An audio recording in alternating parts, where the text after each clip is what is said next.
welcome to the Legislative Special Session Update. My name is Steve Delvecchio, and I'm the Government Affairs and Economic Development Director for the Waterbury Regional Chamber. Governor Lamont and Majority Caucus leaders announced earlier this month to bring the Connecticut General Assembly into special session on June 26th and 27th. There are certain statutory changes that are scheduled to take effect over the coming months that we believe should be adjusted to protect the public from tax increases. Governor Lamont, Senator Looney, and Speaker Ritter said in a joint statement. Senate Bill 501, which has since been passed, addresses issues to enhance transparency in school construction projects, attract innovative financial services companies by updating banking regulations, and reduced administrative costs for the state's retirement savings program. Additionally, the General Assembly were tasked to provide certainty for the insurance industry regarding annual assessments, as well as streamlining historic property preservation reviews, among other issues. Most importantly to many of the state's residents was a fix to an existing state law intended to avoid a major tax increase on many commercial vehicles. The potential increase is a consequence of a state law passed in 2022 that would kick in on October 1st of this year.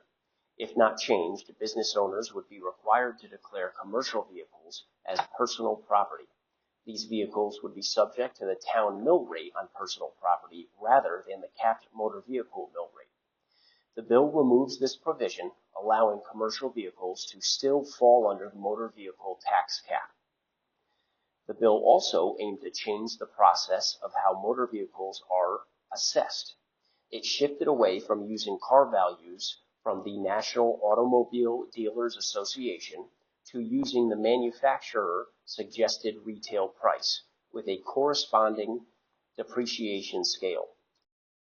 Under the now passed language, a vehicle less than a year old would be valued at 80% of the MSRP for tax purposes, with the value decreasing by 5% annually over 20 years until it reaches a minimum value of $2,000. In other words, instead of valuing cars based on dynamic market conditions, the worth would be based on MSRP values paired with a standardized depreciation schedule.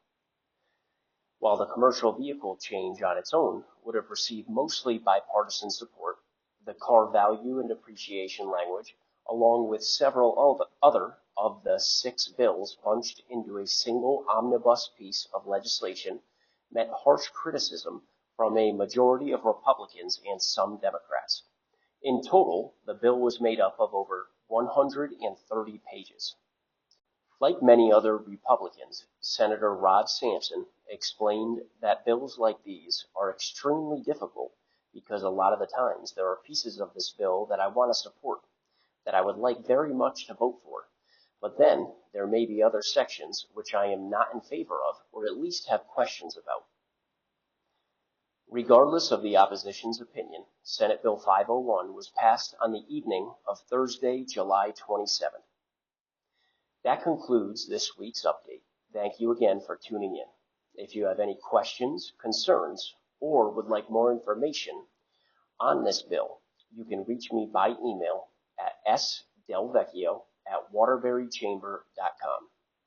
Have a great 4th of July weekend, Greater Waterbury, and remember to always support your local chamber.